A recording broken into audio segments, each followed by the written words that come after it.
Finally दोस्तों class 12 biology की सबसे महत्वपूर्ण वीडियो में आप सभी का स्वागत है। ये वीडियो आप सभी लोगों के लिए बहुत ज़्यादा इंपॉर्टेंट होने वाली है। यदि आप लोग क्लास 12 बायोलॉजी स्टूडेंट हैं और साथ ही में 3 मार्च को आपको एग्जाम देना है तो ये वीडियो आप सभी लोगों के लिए बहुत ही ज़्यादा इंपॉर्टेंट रहने वाली है। इस वीडियो में हम लोग क्लास 12 बायोलॉजी की पूरी किताब में से जो आपकी बोर्ड परीक्षा में हर साल क्वेश्चन आते हैं और इस साल जो क्वेश्चन आपकी बोर्ड परीक्षा में बनने वाले हैं वो सारे प्रश्न इस वीडियो में आपको डिस्कस कराने वाला हूँ। आपकी यह वीडियो एक महामैथन क्लास रहने वाली है जिसमें हम लोग क्लास 12 बायोलॉजी की पूरी किताब में से सबसे ज्यादा इंपॉर्टेंट बहुविकल्पीय प्रश्न, सबसे ज्यादा इंपॉर्टेंट अति लघु उत्तरीय प्रश्न, सबसे ज्यादा इंपॉर्टेंट लघु उत्तरीय प्रश्न और साथ ही में सबसे ज्यादा इंपॉर्टेंट दीर्घ उत्तरीय प्रश्न को एक ही वीडियो में करने वाले हैं। आज का वीडियो आपकी एक महामैथन क्लास रहने वाली है और यदि आप अपने क्लास 12 की बायोलॉजी में 90% बिल्कुल पक्का करना चाहते हैं इस वीडियो को आप लोग बिल्कुल भी स्किप मत करिएगा, शुरू से लेकर के अंतिम तक देखिएगा। इस वीडियो में बहुत ही ज्यादा इंपॉर्टेंट क्वेश्चंस आपको कराए जाएंगे जो कि आपकी बोर्ड परीक्षा के लिए बहुत ही ज्यादा इंपॉर्टेंट रहने वाला है।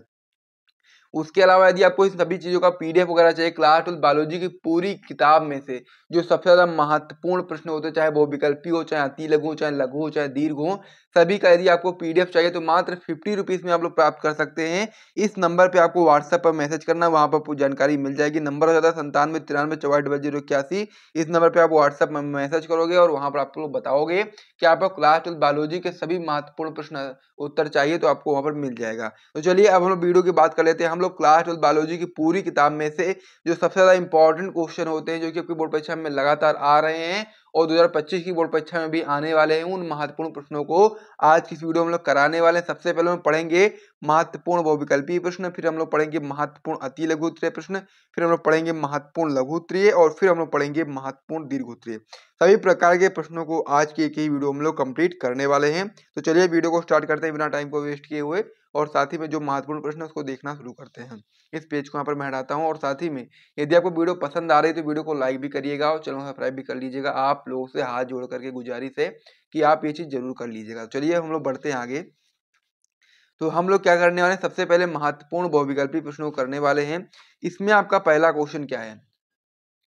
पहला क्वेश्चन आपका है बीजांड का वह स्थान जहां पर बीजांड वृंत जुड़ा रहता है वो क्या कहलाता है? पहला ऑप्शन है नाभिका, दूसरा ऑप्शन निभाग, तीसरा ऑप्शन केंद्रक, चौथा ऑप्शन माइक्रोपाइल। अब यहाँ पर बहुत लोग कंफ्यूज हो जाते हैं लेकिन आपको कंफ्यूज नहीं होना है, आपको अच्छे तरीके से याद करना है कि बीजांड का वह स्थान जहां पर बीजांड वृंत जुड़ा रहता है, ये वाला, इसको हम लोग क्या बोलते हैं? इसको हम लोग क्या बोलते हैं? इसको हम लोग नाभिका बोलते हैं। ठीक है, इस प्रकार से आप वहां पर याद रख लीजिएगा। तो यहाँ पर ये नाभिका और निभाग में कंफ्यूज मत होइएगा। ये आपका यहाँ पर क्या होता है, निभाग कहाँ पर होता है? निभाग आपका यहाँ पर होता है, ये आपका निभाग होता है, ये आपका नाभिका होती है। तो यहाँ पर आप लोग कंफ्यूज बिल्कुल मत होना। बीजांड का वह स्थान जहाँ पर बीजांड वृंत जुड़ा रहेगा वो आपका नाभिका होगा, ना कि निभाग। ठीक है, निभाग नहीं होगा, उसके यहाँ पर क्या होगा? नाभिका होगा। बहुत लोग इसमें कंफ्यूज हो जाते हैं, इसीलिए आप कंफ्यूज मत होइएगा। नाभिका याद कर लीजिए अच्छे तरीके से, यही आपका बिल्कुल सही जवाब होगा। अगला क्वेश्चन आपका इसमें है कि मनुष्य में लिंग निर्धारण होता है, यानी कि मनुष्य में से जो संतान होती है वो नर होगी या मादा होगी, इसका लिंग निर्धारण कौन करता है? पहला ऑप्शन है माँ के लिंग गुणसूत्र से, दूसरा ऑप्शन है आपका पिता के लिंग गुणसूत्र से, तीसरा ऑप्शन है शुक्राणु के माप से, चौथा ऑप्शन है अंडाणु के माप से। तो यहाँ पर आप लोग याद कर लीजिएगा कि संतान में जो लिंग निर्धारण होगा, यानी कि जो मनुष्य है, मनुष्य में जो बच्चा पैदा होगा वो नर होगा या फिर मादा होगा, यानी कि लड़का होगा या लड़की होगा, इसका जो लिंग निर्धारण होगा वो पिता के लिंग गुणसूत्र से होता है। अब ऐसा क्यों होता है? क्योंकि आप लोग जानते हैं कि जो पिता का लिंग गुणसूत्र होता है वो आपका होता है एक्स और वाई, और जो मादा का होता है आपका एक्स और एक्स होता है। तो मादा को क्या देना है? केवल एक्स देना है। अब वो पिता के अगर एक्स के साथ मिलेगा मादा का एक्स तो लड़की बनेगी, और अगर वाई के साथ मिलेगा तो लड़का बनेगा। तो इसलिए डिपेंड यही करेगा, पिता का जो लिंग गुणसूत्र है वही डिपेंड करता है कि मनुष्य में संतान जो होगी वो लड़की होगी या लड़का। तो किस पर डिपेंड करता है? पिता के लिंग गुणसूत्र पर डिपेंड करता है। तो इसलिए आप इस वाले ऑप्शन पर सही टिक लगा लीजिएगा। फिर हम लोग अगले क्वेश्चन की ओर बढ़ते हैं। अगला प्रश्न आपका इसमें दिया गया है गुणसूत्रों का निर्माण होता है। तो गुणसूत्रों का निर्माण किस प्रकार से होता है आपको बताना है। पहला ऑप्शन है यूक्रोमेटिन से, दूसरा ऑप्शन है हेट्रोक्रोमेटिन से, तीसरा ऑप्शन दोनों या और तथा बी दोनों से, और चौथा ऑप्शन आपका इनमें से कोई नहीं। तो जो गुणसूत्रों का निर्माण होता है आपका यूक्रोमेटिन से भी होता है, हेट्रोक्रोमेटिन से भी होता है। इसीलिए आप लोग ऑप्शन नंबर सी पर सही टिक लगाओगे, क्योंकि ए और बी दोनों सही है, इसीलिए आप लोग इस वाले ऑप्शन पर सही टिक लगा लीजिएगा। फिर हम लोग अगले क्वेश्चन की ओर बढ़ते हैं। अगला प्रश्न आपका इसमें है जो कि काफी इंपॉर्टेंट प्रश्न होता है कि प्राकृतिक चयन सिद्धांत किसने प्रतिपादित किया। तो आपको यह भी बताना है कि प्राकृतिक चयन सिद्धांत किसने प्रतिपादित किया था। काफी ज्यादा इंपॉर्टेंट क्वेश्चन आपका यह होता है। पहला ऑप्शन है लेमार्क, दूसरा ऑप्शन है ह्यूगो डी ब्रीज, तीसरा ऑप्शन है आपका बीजमान और चौथा ऑप्शन है आपका डार्विन। तो सभी लोग अच्छे तरीके से यहाँ पर याद कर लीजिएगा कि प्राकृतिक चयन सिद्धांत प्रतिपादित किया था डार्विन ने। तो सभी लोग डार्विन पर सही टिक लगा लीजिएगा और याद कर लीजिएगा अच्छे तरीके से। यहाँ पर जितने भी क्वेश्चन कराए जा रहे हैं, जितने भी आंसर कराए जा रहे हैं, सभी आपके बोर्ड परीक्षा के लिए बहुत ही महत्वपूर्ण है। इसीलिए आप बिल्कुल भी इसकी मत करना। यदि आप लोग अपनी बोर्ड एग्जाम में बहुत अच्छा स्कोर लाना चाहते हैं तो बिल्कुल भी इसकी मत करिएगा, वरना आपको बाद में पछताना पड़ेगा। अब हम लोग आगे बढ़ते हैं अगले प्रश्न की ओर। अगला प्रश्न इसमें दिया गया, बिडाल परीक्षण किस बीमारी की जांच में उपयोग किया जाता है। ये भी आपका एक महत्वपूर्ण प्रश्न है कि बिडाल परीक्षण जो होता है, यानी कि जो बिडाल टेस्ट होता है, वो किस बीमारी की जांच का पता लगाने के लिए किया जाता है। पहला ऑप्शन है टाइफाइड, दूसरा ऑप्शन है मलेरिया, तीसरा ऑप्शन है आपका अतिसार और चौथा ऑप्शन है फाइलेरिया। तो सभी लोग अच्छे तरीके से याद कर लेना, बहुत ही इंपॉर्टेंट प्रश्न है कि जो टाइफाइड रोग होता है, इसकी जांच करने के लिए, इसका पता लगाने के लिए आप लोग एक जांच करते हो, एक टेस्ट करते हो, जिसको हम लोग बोलते हैं बिडाल टेस्ट, बिडाल परीक्षण। इसको आप लोग याद कर लीजिएगा कि बिडाल परीक्षण टाइफाइड बीमारी की जांच में उपयोग किया जाता है। इसे आप लोग नोट करिएगा अच्छे तरीके से। साथ ही में यदि आपको वीडियो पसंद आ रही है तो वीडियो को लाइक करना बिल्कुल भी मत भूलो भाई लोग, बहुत ज़्यादा समय और मेहनत लगती है, तो इसलिए आप लोग वीडियो को लाइक कर दिया करें, चैनल को सब्सक्राइब कर दिया करें। अब हम लोग आगे बढ़ते हैं और भी प्रश्नों को देखते हैं। यहाँ पर सभी प्रकार के प्रश्न मैं आपको कराऊंगा, आपके डायग्राम वाले प्रश्न भी यहाँ पर मैं आपको बताऊंगा। अगला प्रश्न अब आपका इसमें हो जाता है, टाइफाइड के रोग जनक का नाम बताओ। अभी तक आपने क्या देखा था कि टाइफाइड बीमारी की जांच के लिए आप लोग कौन सा टेस्ट करवाते हो, तो आप बताओगे क्या, विडाल। लेकिन अब यहाँ पर आ गया है कि टाइफाइड के रोग जनक का नाम क्या, यानी कि टाइफाइड रोग किसके द्वारा फैलता है। पहला ऑप्शन है साल्मोनेला टाइफी, दूसरा ऑप्शन है अमीबा, तीसरा ऑप्शन है एस्केरिस, चौथा ऑप्शन है प्लाज्मोडियम। तो आप लोग बताओ कि टाइफाइड के रोग जनक का क्या नाम है। तो जो पहला ऑप्शन दिया गया साल्मोनेला टाइफी, इसी पर आप लोग सही टिक लगा देना। इसका जो कह सकते हो ट्रिक है वो ये ट्रिक हो सकता है यहाँ पर, जैसा कि यहाँ पर दिखा गया टाइफाइड, तो यहाँ पर टाइफी, इस प्रकार से आपको दिखा टाइफाइड टाइफी, टाइफाइड टाइफाइड, इस प्रकार दिखेगा, आप ट्रिक समझ जाना, इस पर आप लोग सही टिक लगा देना, ठीक है। तो साल्मोनेला टाइफी जो होगा वो टाइफाइड के रोगजनक का नाम है, इस पर आप लोग सही टिक लगा देना, अच्छे तरीके से याद आपको ये हो जाएगा, ठीक है। आगे बढ़ते हैं हम लोग। अगला क्वेश्चन आपका इसमें दिया गया है कि कौन सा एंजाइम डीएनए खंडों को जोड़ने का काम करता है। बहुत ही इंपॉर्टेंट प्रश्न आपका ये होता है कि कौन सा एंजाइम डीएनए खंड जो होते हैं उनको जोड़ने का काम करता है। पहला ऑप्शन काइटिनेज, दूसरा ऑप्शन लाइगेज, तीसरा ऑप्शन एंडोन्यूक्लियेज, चौथा ऑप्शन हेक्सोन्यूक्लियेज। तो यहाँ पर आपको अच्छे तरीके से याद कर लेना है कि जो डीएनए खंड होते हैं उनको जोड़ने का काम करता है लाइगेज एंजाइम, इस पर याद कर लीजिएगा। और साथ ही में डीएनए खंडों को काट मतलब कि डीएनए को काटने का काम कौन करता है, तो आप बता सकते हैं एंडोन्यूक्लियेज, और जोड़ने का काम कौन करता है, लाइगेज। तो यहाँ पर अच्छे तरीके से इसको याद कर लीजिएगा, ये क्वेश्चन काफी इंपॉर्टेंट आपकी बोर्ड परीक्षा में बन सकता है। तो यहाँ तक बहुविकल्पी प्रश्न तो आप लोगों ने कर लिए हैं। अब हम लोग यहाँ पर करने वाले हैं क्या, अब हम लोग करने वाले हैं 1 नंबर, 2 नंबर और 3 नंबर वाले मोस्ट इंपॉर्टेंट प्रश्न प्लस उत्तर, ठीक है। आइए देखते हैं। पहला जो क्वेश्चन इसमें आपका दिया गया है, काफी इंपॉर्टेंट प्रश्न है कि बीटी फसल पर टिप्पणी लिखिए। तो क्या है बीटी फसल, इसके बारे में आपको बताना है। तो बीटी फसल को हम लोग इंग्लिश में बोलते हैं बीटी क्रॉप्स। तो बीटी क्रॉप्स क्या है, इसमें आप बताएंगे उत्तर में, जैव प्रौद्योगिकी के द्वारा ऐसी फसलें उत्पन्न की जा रही हैं जिनमें कीटनाशकों की आवश्यकता नहीं होती है, क्योंकि ये पादप जो होती हैं वो प्रजातियां पीड़क प्रतिरोधी होते हैं, यानी कि जैव प्रौद्योगिकी के द्वारा ऐसी फसलें उत्पन्न की जा रही हैं जिनमें कीटनाशकों की आवश्यकता ही नहीं होती है, क्योंकि ये जो पादप जातियां होती हैं ये पीड़क प्रतिरोधी होती है, यानी कि पीड़क, यानी कि जो आपका वहाँ पर कीटनाशक है, कीटक है, जो मतलब कीट हैं, उनसे लड़ने की क्षमता इनके अंदर पहले से विद्यमान होती है। फिर आप लोग आगे बताएंगे कि बीटी एक प्रकार का प्रतिविष है जो कि आपका बैसिलस थोरेंजिएसिस जीवाणु से निर्मित होता है। तो इस प्रकार से आपको समझ में आ गया होगा कि बीटी फसलें क्या है। रिपीट कर देता हूं मैं, आप लोग नोट करिएगा कि जैव प्रौद्योगिकी के द्वारा ऐसी फसलें उत्पन्न की जा रही जिनमें कीटनाशकों की आवश्यकता नहीं होती है, क्योंकि ये पादप प्रजातियां पीड़क प्रतिरोधी होती हैं। बीटी एक प्रकार का प्रतिविष है जो आपका बैसिलस थुरिनजिएसिस जीवाणु से निर्मित होता है। यहाँ पर आपको याद ये करना है कि बीटी फसल बहुत ही इंपॉर्टेंट क्वेश्चन होता है आपकी बोर्ड परीक्षा के लिए, इसे आप लोग बिल्कुल भी इसकी मत करिएगा। यदि आपको उसका पता लगाना है तो आप पेपर उठाओगे, पता चल जाएगा कि ये बहुत ही इंपॉर्टेंट प्रश्न होता है। अब हम लोग आगे बढ़ते हैं, अगले प्रश्न को देखते हैं। अगला प्रश्न आपका इसमें दिया गया है क्या, पारिस्थितिक तंत्र की परिभाषा दीजिए। ये भी आपका एक महत्वपूर्ण प्रश्न है कि पारिस्थितिक तंत्र क्या है। तो इसमें आपको क्या बताओगे, आप उसकी परिभाषा बताओगे। तो इसमें आप बताओगे हेडिंग लगाने के बाद कि वह तंत्र जो वातावरण के जैविक तथा अजैविक कारकों के परस्पर संबंधों तथा प्रक्रियाओं को व्यक्त करता है, पारितंत्र कहलाता है। सिंपल सी परिभाषा है कि वह तंत्र जो वातावरण के जो जैविक कारक हैं और साथ ही में जो अजैविक कारक हैं उन दोनों के बीच के संबंध तथा प्रक्रियाओं को व्यक्त करेगा, उसको हम लोग पारितंत्र बोलेंगे या फिर पारिस्थितिक तंत्र बोलते हैं। ठीक है, पारितंत्र शब्द का सर्वप्रथम प्रयोग किसने किया था, ये भी आपका एक महत्वपूर्ण पॉइंट है। एजी टेंसले ने 1935 ईस्वी में किया था। महत्वपूर्ण पॉइंट इसलिए है क्योंकि ये क्वेश्चन आपकी बोर्ड परीक्षा में बहुविकल्पी में बन सकता है कि पारितंत्र शब्द का सर्वप्रथम प्रयोग किसने किया, तो आप बताएंगे एजी टेंसले ने किया। अगर कोई पूछ ले कि कब किया था, किस सन में किया था, तो बता सकते हैं 1935 ईस्वी में किया। तो ये भी आपका एक महत्वपूर्ण प्रश्न है, कंप्लीट इसे भी कर लीजिए आप लोग, मैंने आपको बता ही दिया है, एक बार देख लो, ध्यान से याद कर लेना, फिर हम लोग अगले क्वेश्चन की ओर बढ़ते हैं। अब इसमें हम लोग बहुत ही ज्यादा इंपॉर्टेंट प्रश्नों को करने वाले हैं। प्रश्न क्या है आपका अगला इसमें कि लघु बीजाणु जनन तथा गुरु बीजाणु जनन में अंतर स्पष्ट कीजिए। ये आपका बोर्ड परीक्षा में क्वेश्चन 1 या 2 नंबर में आएगा इस प्रकार से, इतना आपको करना पड़ेगा। ठीक है, वरना अलग अलग भी आ सकता है कि लघु बीजाणु जनन के ऊपर टिप्पणी लिखो या फिर गुरु बीजाणु जनन के ऊपर टिप्पणी लिखो, तो ये दोनों आप लोग अलग अलग भी लिख सकते हो। साथ में आएगा तो साथ में लिखना, अलग अलग आएगा तो अलग लिखना, लेकिन उसके लिए आपको पढ़ना पड़ेगा, जैसे कि मैं आपको बताने वाला हूँ बिल्कुल इजी तरीके से, उसी हिसाब से आप पढ़ लेना।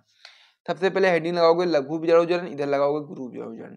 लघु बीजाणु जनन में पहला पॉइंट लिखोगे आप लोग कि यह क्रिया पुंकेसर के पराकोश में होती है, यानी कि जो लघु बीजाणु जन्म होता है, यानी कि जो नर युग्मक होता है उसका जो निर्माण होता है, वो क्रिया जो होती है पुंकेसर के पराकोश में होती है। पौधे में कहाँ पर होती है, पुंकेसर जो होता है, पुंकेसर के ऊपर का जो भाग होता है उसको हम लोग बोलते हैं पराकोश। पराकोश के अंदर आपका लघु बीजाणु जनन की प्रक्रिया होती है।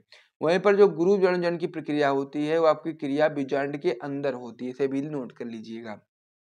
पहला पॉइंट क्लियर हो गया ना, लघु बीजाणु जनन प्रक्रिया कहाँ पर होती है, पुंकेसर के पराकोश में, और गुरु बीजाणु जनन आपका होता है बीजांड के अंदर। ठीक है, लघु बीजाणु जनन में दूसरा पॉइंट बताएंगे कि इसमें परागकण बनते हैं, परागकण यानी कि नर युग्मक। ठीक है, तो लघु बीजाणु जनन में क्या बनेंगे, परागकण बनेंगे। वहीं पर गुरु बीजाणु जनन में आपके गुरु बीजाणु या फिर भ्रूणकोश बनते हैं। तीसरा पॉइंट बताएंगे कि लघु बीजाणु जनन में 4 लघु बीजाणु प्राप्त होते हैं, लेकिन गुरु बीजाणु जनन में केवल एक क्रियात्मक गुरु बीजाणु प्राप्त होता है। वैसे इसमें भी 4 प्राप्त होते हैं, लेकिन 3 नष्ट हो जाते हैं, केवल एक बचता है जो कि क्रियाशील होता है। तो इसलिए आप बता सकते हैं कि इसमें केवल एक क्रियात्मक गुरु बीजाणु प्राप्त होता है। तो इस प्रकार से लघु बीजाणु जनन और गुरु बीजाणु जनन में क्या अंतर होता है आपने समझ लिया है, इसे भी नोट कर लीजिए। फिर हम लोग अगले क्वेश्चन की ओर बढ़ते हैं। अगला प्रश्न इसमें आपका दिया गया है भ्रूणकोश तथा भ्रूणपोष में अंतर स्पष्ट कीजिए। तो भ्रूणकोश क्या है, भ्रूणपोष क्या है, ये भी आपका यहाँ पर 2 प्रश्न बन जा रहे हैं। एक आपका है भ्रूणकोश, एक आपका है भ्रूणपोष। अब यहाँ पर कंफ्यूज नहीं होना है, भ्रूणपोष और भ्रूणकोश अलग अलग चीज होती है भाई लोग, ये आपको समझना है। और ये आपका अलग अलग आएगा तो अलग अलग से करना, अगर साथ में आएगा तो साथ में करना। अंतर में आपको बता देता हूँ भ्रूणकोश और भ्रूणपोष में क्या होता है। सबसे पहले बताओगे भ्रूणकोश में कि आपका अगुणित यानी कि एन होता है, यानी कि जो भ्रूणकोश होता है आपका अगुणित होता है यानी कि एन होता है। वहीं पर जो भ्रूणपोष होता है जो कि आपका विकसित हो रहे, कह सकते हो भ्रूण को पोषण प्रदान करने का काम करता है, ये आपका त्रिगुणित होता है यानी कि 3n होता है। ये चीज आपको वहाँ पर याद रखना है। फिर भ्रूणकोश में दूसरा पॉइंट आप बताएंगे कि इसका विकास क्रियाशील गुरु बीजाणु मात्र कोशिका से होता है, यानी कि जो भ्रूणकोश होता है इसका विकास से किससे होता है, तो आप बताएंगे क्रियाशील गुरु बीजाणु मात्र कोशिका से होता है। वहीं पर जो भ्रूणपोष है इसका विकास प्राथमिक भ्रूणपोष कोशिका से होता है, यानी कि जो भ्रूणपोष होता है इसका विकास किससे होता है, प्राथमिक भ्रूणपोष कोशिका से। और वहीं पर जो भ्रूणकोश होता है इसका विकास गुरु बीजाणु मात्र कोशिका से होता है। फिर आप बताएंगे भ्रूणकोश में नेक्स्ट पॉइंट कि यह भ्रूण के विकास में सहायक है, यानी कि जो भ्रूणकोश होता है आपके भ्रूण के विकास में सहायक है। वहीं पर जो आपका भ्रूणपोष होता है, पोष का मतलब क्या होता है, भोजन देना। ठीक है, तो यह आपका भ्रूण के पोषण में सहायक होता है। ठीक है, फिर भ्रूणकोश में आप लोग चौथा पॉइंट बताएंगे कि इसमें भोजन संचित नहीं होता है। भ्रूणकोश में क्या होता है, संचित नहीं होता है। क्या नहीं होता है, संचित भोजन। वहीं पर जो भ्रूणपोष होता है इसमें आपका भोजन संचित होता है। इस प्रकार से आपका ये दोनों में डिफरेंस क्लियर हो गया है। साथ में आएगा तो साथ में करिएगा, अलग से आ जाएगा टिप्पणी लिखने के लिए तो आप लोग अलग से करिएगा, कोई दिक्कत आपको इसमें नहीं आनी चाहिए। तो इसे भी नोट कर लीजिए, याद कर लीजिए। फिर हम लोग अगले क्वेश्चन की ओर बढ़ जाते हैं। अगला प्रश्न आपका एक डायग्राम है जो कि काफी इंपॉर्टेंट डायग्राम है और आपकी बोर्ड परीक्षा में कई बार डायग्राम आपकी बोर्ड परीक्षा में आया हुआ भी है और आता रहा भी है और आएगा भी। ये चीज आपको यहाँ पर याद कर लेना है कि ये क्वेश्चन बहुत ही इंपॉर्टेंट है और आपकी बोर्ड परीक्षा में जरूर आएगा। डायग्राम क्या है, किस चीज के ऊपर है, तो बताएंगे आप लोग परिपक्व परागकोश की अनुप्रस्थ काट का चित्र आपको बनाना है। ये आपका डायग्राम है, इसमें आपको कैसे बनाना है एक ही बार में आपको बता दूंगा, एक ही बार में आपका बन जाएगा। ठीक है, सबसे पहले क्या बनाओगे आप लोग, इस प्रकार से बना दो, इस प्रकार से बना दिया। उसके बाद में फिर आप लोग क्या करोगे, यहाँ से ले लो,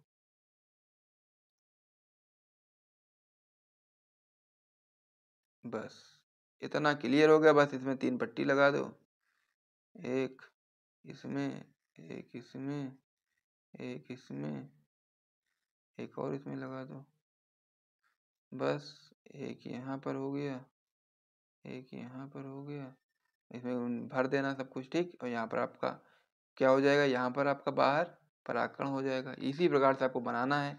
यहाँ पर आपका समान पूल होता है, इस प्रकार से बना दीजिएगा। सिंपल सा है, इसमें यहाँ पर समान पूल हो जाएगा। ये आपका परागकोश होगा, परागकोश के अंदर जो बिंदी बिंदी देख रहे होंगे ये आपका परागकण होता है, ये आपका अधिचर्म होता है, ये आपका रंध्रक होता है। तो परिपक्व परागकोश की अनुप्रस्थ काट का डायग्राम मैंने आपको बता दिया है, सिंपल सा है। अगर नहीं बना पा रहे हो तो 1-2 बार बना लेना, फिर बनाना अपने एग्जाम की कॉपी में, और पेंसिल से बनाइएगा। अगर आपकी प्रैक्टिस अच्छी नहीं है, अगर प्रैक्टिस अच्छी है फिर भी आप लोग पेंसिल से ही बनाइएगा, क्योंकि वहाँ पर आप लोग रिस्क नहीं ले सकते। अगर गलत हो गया ना भाई तो उसको आप लोग रफ भी नहीं कर पाओगे पेन से। ठीक है, तो इसलिए पेंसिल से बनाइएगा ताकि कोई गलती की गुंजाइश रहे ना।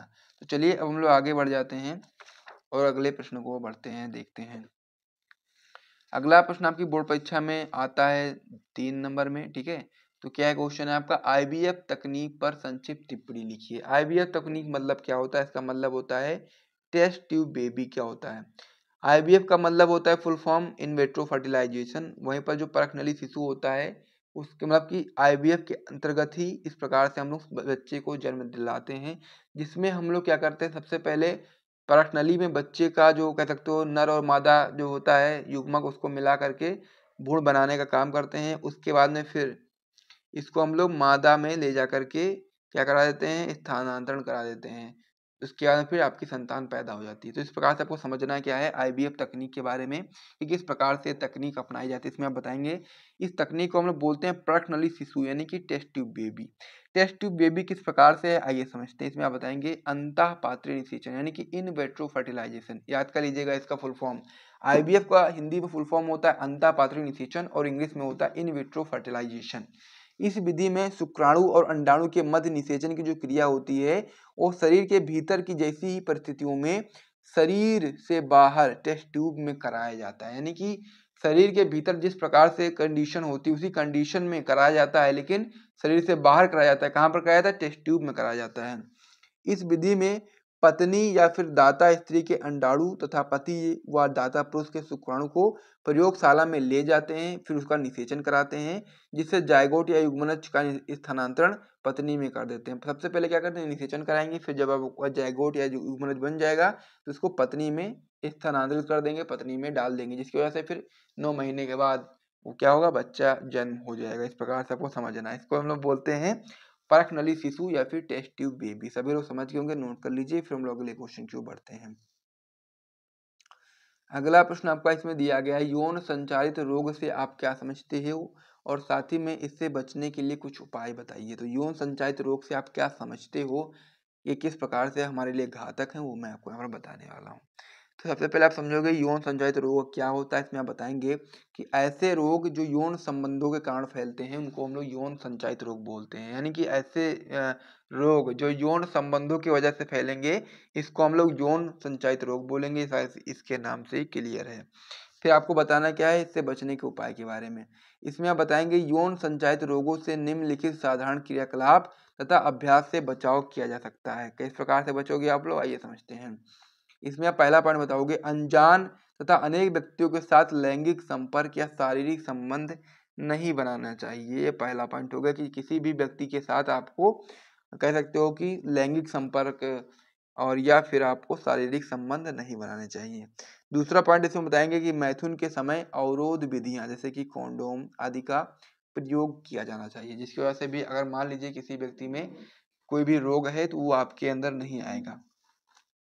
तीसरा पॉइंट आपका इसमें है कि लोगों को यौन या लैंगिक संचारित रोगों के बारे में जागरूक करना चाहिए, ताकि वो लोग इस बात को समझें, जाने कि ये रोग कितना भयानक है और यदि आप इसी प्रकार से असुरक्षित यौन संबंध किसी भी के साथ बनाते हो तो फिर वो बीमारी अगर उसके अंदर है तो आपके अंदर भी आ सकती है।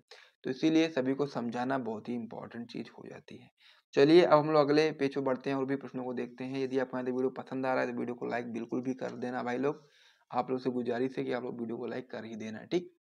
अगला प्रश्न आपका इसमें दिया गया है, जीनोटाइप तथा फिनोटाइप पर टिप्पणी लिखिए। यानी कि जीनोटाइप क्या है, फिनोटाइप क्या है, इसके ऊपर आपको टिप्पणी बताना है। ये भी आपका एक महत्वपूर्ण प्रश्न है। तो आइए समझते हैं जीनोटाइप के बारे में, फिर फिनोटाइप के बारे में समझेंगे। ये भी आपके इसमें भी दो प्रश्न आ गए हैं, जीनोटाइप और फिनोटाइप। और यदि आप इसको कर ले जाते हो ना तो यहाँ पे दो प्रश्न यहाँ पे क्लियर हो जाएंगे। साथ में आएगा तो भी कर ले जाओगे, अलग अलग आएगा तब भी कर ले जाओगे। सबसे पहले समझते हैं जीनोटाइप के बारे में। तो जीनोटाइप में बताएंगे जीव की जीनी संरचना को हम लोग जीनोटाइप कहते हैं। सिंपल सी इसकी लाइन है, ठीक है, सिंपल सी परिभाषा है। कुल इतना भी लिख दोगे तो आपको परिभाषा क्लियर है। जीव की जो जीनी संरचना होती है उसको हम लोग क्या बोलेंगे, जीनोटाइप बोलेंगे। या आप इसको दूसरे शब्द में आप बता सकते हो अर्थात करके कि जीनोटाइप जीव के अनुवांशिक संगठन को प्रदर्शित करता है। यानी कि जो अनुवांशिक संगठन होता है, जो जीनी संरचना होती है, उसको हम लोग जीनोटाइप बोलते हैं, जो हम लोग बाहर से नहीं देख सकते हैं, ठीक है। ये आपका होता है जीनोटाइप। वहीं पर फिनोटाइप की बात करेंगे तो किसी जीव के बाह्य लक्षणों को फिनोटाइप कहते हैं। यानी कि जो कोई भी जीव है उसका जो बाह्य लक्षण है उसको हम लोग फिनोटाइप बोलते हैं। मतलब क्या है इसका, मतलब ये है कि सामने से आप देख रहे हो ना, तो आंख का रंग हो गया, अगर उसका आंख का रंग किसी का काला है किसी का भूरा है, तो ये चीज आप लोग बाहर से देख करके पता लगा सकते हो। तो यह क्या है, आपका फिनोटाइप है। या फिर लंबाई चौड़ाई के ऊपर बात कर सकते हो, किसी का कद लंबा है किसी का कद छोटा है, तो ये सभी क्या है, आपके फिनोटाइप रेशियो है। इनको मतलब फिनोटाइप है, क्योंकि फिनोटाइप है जो कि आप बाहर से देख सकते हो, और जो जीनोटाइप इसको बाहर से नहीं देख सकते हो।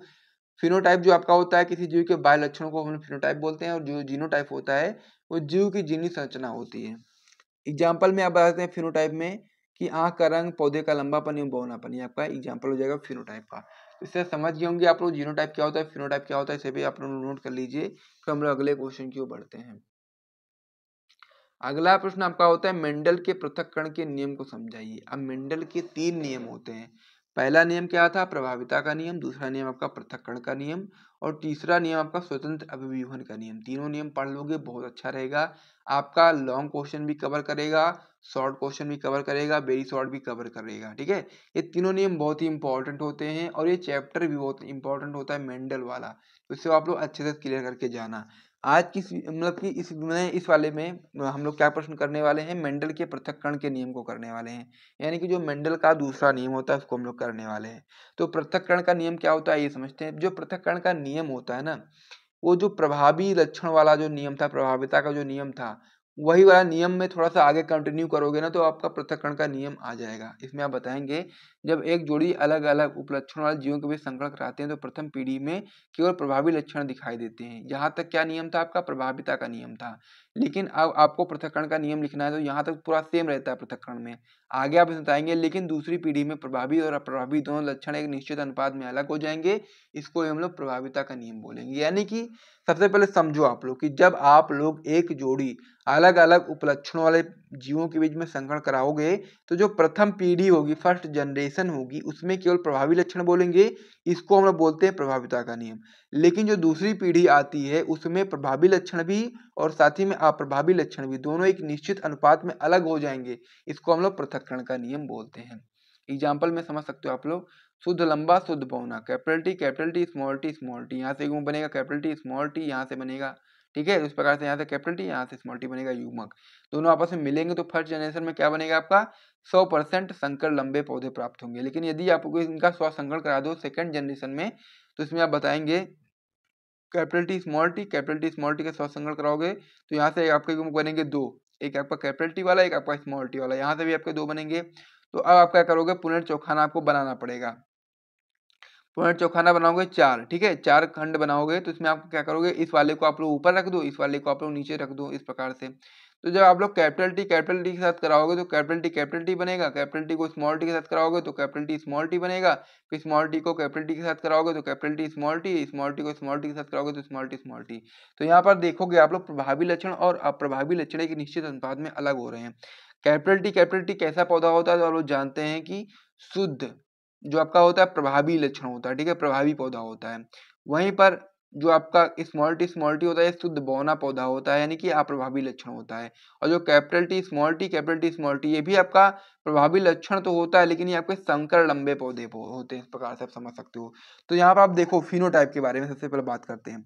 फिनोटाइप यानी कि जो बाहर से दिखाई दे रहा है, तो बाहर से देखने पर आपको ये पता चलेगा कि ये कैसे आपके तीनों जो हैं आपके कैपिटल टी तो आपका शुद्ध लंबा पौधा है ही, लेकिन जो कैपिटल टी स्मॉल टी है और कैपिटल टी स्मॉल टी है दोनों क्या है आपके, ये भी आपके लंबे पौधे यानी कि इनमें भी प्रभावी लक्षण दिखाई दे रहा है। तो ये क्या होंगे आपके फिनोटाइप में आप देखोगे तो बाहर से 3 आपको लंबे पौधे दिखाई देंगे और 1 आपको बौना पौधा दिखाई देगा। तो अनुपात क्या होगा 3:1। वहीं पर जब आप जीनोटाइप रेशियो की बात करोगे तो जीनोटाइप रेशियो में आप देख सकते हो कि जीनी संरचना को, ठीक है, तो यहाँ पर आपके एक कैपिटल टी का 1 हो गया और 2 आपके हो गए कैपिटल टी स्मॉल टी, तो 1:2 और फिर आपका एक स्मॉल टी वाला होगा तो 1:2 इस प्रकार से आपका हो जाएगा। तो इस प्रकार से नियम भी आपका कंप्लीट हो गया, इसे भी आप लोग नोट कर लीजिएगा। फिर हम लोग आगे बढ़ते हैं। अब हम लोग दीर्घ उत्तरीय प्रश्नों को करने वाले हैं। दीर्घ उत्तरीय प्रश्न में हमारा जो प्रश्न है वही, इसके ऊपर बात कर लेते हैं हम लोग। क्या प्रश्न है आइए देखते हैं। प्रश्न आपका है नर यौन तंत्र का नामांकित चित्रों की सहायता से वर्णन कीजिए। काफी इंपॉर्टेंट आपका ये है। क्या है? नर जन तंत्र का नामांकित चित्रों की सहायता से आपको वर्णन करना है। सबसे पहले समझो आप लोग कि नर जन तंत्र आखिर क्या होता है। तो आप उत्तर में बताएंगे कि नर के विभिन्न अंग जैसे वृषण, सहायक नलिकाएं व ग्रंथियों के समूह को जो नर युग्मक को बनाते हैं उनको ही हम लोग नर जनन तंत्र बोलते हैं। यानी कि नर में विभिन्न अंग जैसे कि वृषण हो गया, सहायक नलिकाएं होंगी व ग्रंथियों के जो समूह होगा उसको हम लोग नर युग्मक, जो मतलब कि जो समूह होगा वो जो नर युग्मक को बनाएंगे उनको हम लोग नर जनन तंत्र बोलते हैं। अब यहाँ पर आप लोग समझो डायग्राम को। डायग्राम बहुत ही इंपॉर्टेंट है क्योंकि अगर आप डायग्राम नहीं बनाओगे ना तो 5 नंबर के क्वेश्चन में आपका 2 नंबर 3 नंबर ऐसे कट जाएगा। लेकिन अगर आप डायग्राम बना दोगे, थ्योरी आप थोड़ी बहुत गलत भी लिखोगे तो भी आपके चल जाएगा और आपके नंबर अच्छे मिलेंगे। क्योंकि एग्जामिनर को जो ऊपर से चीजें दिखाई देती हैं उस पर ही वो फोकस करता है, वो ज्यादा डिटेल में पढ़ना नहीं चाहता है। लेकिन अगर आप मजबूर करोगे पढ़ने के लिए तो पढ़ेगा, गंदगी मचा के करोगे तो पढ़ेगा। वरना अगर आप डायग्राम बनाओगे अच्छा अच्छा ना, उसके नीचे आप लोग कुछ भी लिख दोगे थोड़ा बहुत इससे रिलेटेड, तो आपको नंबर बढ़िया मिलेंगे।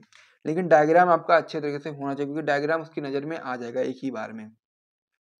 तो यहाँ पर जो आपका ये है पूरा क्या कह सकते हो कि नजन तंत्र, इसमें आप बताएंगे इस प्रकार का डायग्राम होता है। यहाँ से हम लोग शुरू करते हैं। पहला आपका क्या है, ई वाला पार्ट, इसको हम लोग बोलते हैं, इसको बोलते हैं सीसन, ठीक है। उसके अंदर जो नली गई है इसको हम लोग बोलते हैं मूत्र विसर्जन नलिका, ठीक है, ये मूत्र विसर्जन नलिका हो गया। फिर मूत्र विसर्जन नलिका के ऊपर जो गोल गोल इस प्रकार से बना हुआ है इसको हम लोग बोलते हैं काउपर ग्रंथि। फिर और आप लोग उसको और आगे लेकर के जाओगे तो यहाँ पर जो ग्रीन कलर का पार्ट है, ठीक है, इसको हम लोग बोलते हैं क्या, इसको बोलते हैं हम लोग प्रोस्टेट ग्रंथि। अब इसी में आप लोग और आगे जाओगे तो यहाँ पर क्या बना है आपका रसखलन नलिका, ये वाला पॉइंट जो आपका है इसको हम लोग रसखलन नलिका बोलते हैं। फिर आप लोग और आगे जाओगे तो ये वाला जो पार्ट होता है पूरा इसको हम लोग बोलते हैं मूत्राशय। और जो ये वाला पार्ट होता है, ये जो दो आपके यहाँ पर हैं इसको हम लोग बोलते हैं शुक्राशय, ठीक है, इस प्रकार से आपका हो गया। फिर आप लोग इधर इधर से आ जाओ, इसको हम लोग बोलते हैं क्या, शुक्रवाहक नलिका, जो कि आपका यहाँ पर होता है विषण से जुड़ा होता है।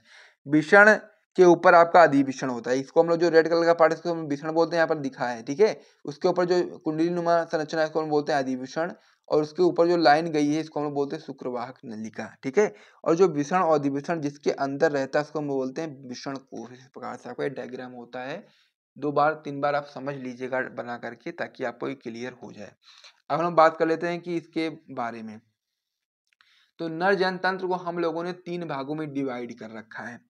3 भाग कौन कौन से हैं? पहला भाग आपका है मुख्य जनन अंग, दूसरा भाग आपका है सहायक जनन अंग, और तीसरा भाग आपका है सहायक जनन ग्रंथियां। तो सबसे पहले हम समझते हैं मुख्य जनन अंग क्या होता है। इसमें आप बताएंगे वृषण में कि पुरुषों में एक जोड़ी वृषण उदर गुहा से बाहर थैलीनुमा संरचना में पाए जाते हैं, जिसे हम लोग वृषण कोश बोलते हैं।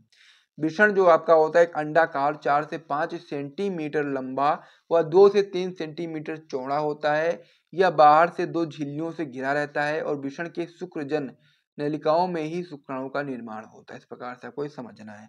तो ये वृषण के बारे में मैंने आपको बताया है, ये आपका मुख्य जनन अंग होता है, इसमें ही शुक्राणु का निर्माण होता है।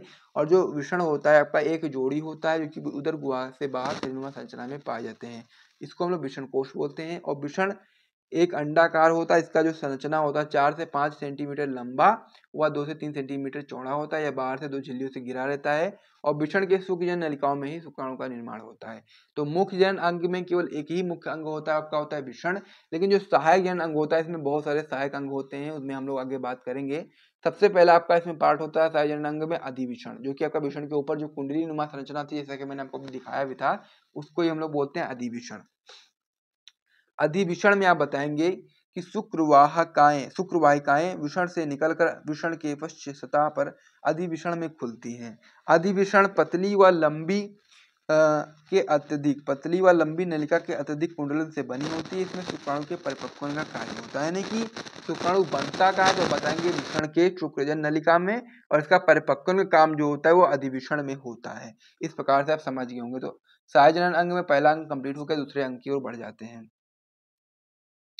दूसरा अंग आपका इसमें है शुक्रवाहक नलिका। शुक्रवाहक नलिका में आप बताएंगे अधिवृषण के पश्च भाग से निकलकर या शुक्रवाहक नलिका उधर तक जाकर मूत्राशय से ऊपर एक लूप बनाती है। ये वाला पॉइंट देखोगे आप लोग, तो ये क्या है पास शुक्रवाहक नलिका एक लूप बना रही है ना मूत्राशय के ऊपर से, इसको हम लोग बोलते हैं शुक्रवाहक नलिका। इसमें आगे बताएंगे कि दूसरा इसमें जो मतलब तीसरा है शुक्राशय। इसमें आप बताएंगे कि आपका एक जोड़ी मूत्राशय के पीछे स्थित होते हैं और ये वीर्य का लगभग 60% भाग बनाते हैं।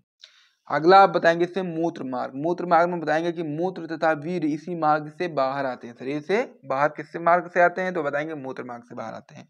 लास्ट पॉइंट आपका होता है सहायक जनन अंग में या सिसन। सिसन में आप बताएंगे या मैथुन अंग है और या मूत्र नलिका सिसन के रास्ते बाहर खुलती है। इस प्रकार से आपका ये हो गया। अब आपका इसमें बचा क्या है, तीसरा पॉइंट है, यानी कि नर जनन तंत्र को हमने 3 भागों में डिवाइड किया था। पहला था मुख्य जनन अंग, क्योंकि मैंने क्लियर कराया। दूसरा आपका था सहायक जनन अंग, उसे भी क्लियर करा दिया। तीसरा आपका है सहायक जनन ग्रंथियां। इसमें आप बताएंगे पहली ग्रंथि है प्रोस्टेट ग्रंथि। इसमें आप बताएंगे कि यह एक सघन ग्रंथि है जो मूत्र नलिका के आधार के चारों ओर स्थित होती है। वीर्य का लगभग 20 से 25% भाग बनाती है। इसमें आपकी अगली ग्रंथि है काउपर ग्रंथि। इसमें आप बताएंगे कि इसका श्रवण सिसन में स्नेह का कार्य करता है, यानी कि इसका जो निकलना होता है, और यह एक जोड़ी मूत्र मार्ग के दाएं व बाएं ओर स्थित होती है। तो इस प्रकार से नर जनन तंत्र का संपूर्ण नामांकित चित्रों की सहायता से वर्णन मैंने करवा दिया। आप इसे देख लीजिएगा, याद कर लीजिएगा, तैयार कर लीजिएगा, आपकी बोर्ड परीक्षा के लिए बहुत इंपॉर्टेंट प्रश्न है। फिर हम लोग आगे बढ़ जाते हैं और नेक्स्ट जो इसमें आपका क्वेश्चन है उसके ऊपर हम लोग बात कर लेते हैं। अगला जो इसमें आपका महत्वपूर्ण दीर्घ उत्तरीय प्रश्न है वो आपका है अनुवांशिक कूट क्या है, इसकी मुख्य विशेषताओं का वर्णन कीजिए। बहुत ही इंपॉर्टेंट क्वेश्चन ये भी आपका बोर्ड परीक्षा के लिए होता है, अनुवांशिक कूट। तो अनुवांशिक कूट क्या है इसमें आपको बताना है और साथ ही में इसकी मुख्य विशेषताओं का वर्णन भी करना है। तो इसमें आप बताएंगे उत्तर में कि अनुवांशिक कूट के बारे में जानकारी देने का श्रेय नीरेनबर्ग 1961 और उनके सहयोगियों को जाता है। जीन के लिप्यंतरण के द्वारा बने mRNA अणु में उपस्थित त्रिगुणी संकेत को कोडोन या फिर अनुवांशिक कूट कहते हैं। सबसे पहला पॉइंट आपको यहाँ पर याद रखना है कि अनुवांशिक कूट के बारे में जानकारी देने का जो श्रेय है वो किसको जाएगा, तो आप बताएंगे नीरेनबर्ग 1961 और उनके सहयोगियों को जाता है। क्योंकि ये क्वेश्चन आपकी बोर्ड परीक्षा में 1 नंबर में बन सकता है, फिर बहुविकल्पी में बन सकता है कि अनुवांशिक कूट के बारे में जानकारी का श्रेय किससे जाता है, तो आप बताएंगे नीरेनबर्ग को। फिर आपका परिभाषा बात करोगे आप लोग अनुवांशिक कूट की, तो इसमें आप बताएंगे कि जीन के लिप्यंतरण द्वारा बने mRNA अणु में उपस्थित जो त्रिगुणी संकेत होते हैं उसको हम लोग कोडोन बोलते हैं या फिर हम लोग इसको अनुवांशिक कूट बोलते हैं। ठीक है, आगे आप बताएंगे जो जीवों में न्यूक्लियोटाइड के 3 समूह हो, जैसे कि आपका हो जाता है या इस प्रकार से रहेगा AAA या फिर ATA या फिर GCA या फिर TAT। AAA का मतलब क्या होता है एडेनिन एडेनिन एडेनिन, ATA का मतलब होता है एडेनिन थाइमिन एडेनिन, GCA का मतलब होता है ग्वानिन साइटोसिन एडेनिन। इस प्रकार से आपका ये होता है। तो ये क्या होता है, जो जीवों में न्यूक्लियोटाइड के 3 समूहों में होता है जो विभिन्न प्रकार के अमीनो अम्ल का संचालन करता है। आगे आप इसमें बताएंगे सभी जीवों में प्रोटीन की पॉलीपेप्टाइड श्रृंखला में अमीनो अम्ल के अनुक्रम अनुवांशिक कोड के अनुसार ही आपका होता है। अब आगे इसमें आपको बताना है कि अनुवांशिक कोड क्या है, तो आपने समझ लिया है। अब आपको बताना है इसकी मुख्य विशेषताओं के बारे में। तो मुख्य विशेषताओं में आप बताएंगे इसके कि अनुवांशिक कूट जो होता है इसकी मुख्य विशेषताएं क्या होती हैं। इसमें आप बताएंगे पहला क्या होता है, या त्रिक न्यूक्लियोटाइड का बना होता है, यानी कि जो आपका अनुवांशिक कूट होता है आपका त्रिक न्यूक्लियोटाइड का बना होता है। दूसरा पॉइंट बताएंगे इसमें कि यह अतिव्यापित नहीं होता है। तीसरा पॉइंट बताएंगे कि इसमें प्रारंभ व समापन कोड होते हैं। ठीक है, इसमें क्या होता है प्रारंभ कोड और साथ ही में समापन कोड होते हैं। चौथा पॉइंट इसमें आपका है कि यह क्रमबद्ध है, और लास्ट पॉइंट आपका इसमें होता है कि त्रिगुणी संकेत जो आपके होते हैं वो कामा विहीन होते हैं। तो इस प्रकार से आपका जो ये वाला क्वेश्चन था कि अनुवांशिक कूट क्या है, इसकी मुख्य विशेषताओं का वर्णन कीजिए, पूरा मैंने आपको कंप्लीट करा दिया है। और साथ ही में इस वीडियो में हम लोगों ने इतने सारे महत्वपूर्ण प्रश्नों को किया है। यदि आपको यहाँ से वीडियो पसंद आए तो वीडियो को लाइक करिएगा, चैनल को सब्सक्राइब करिएगा। मिलते हैं नेक्स्ट वीडियो में, तब तक के लिए जय हिंद।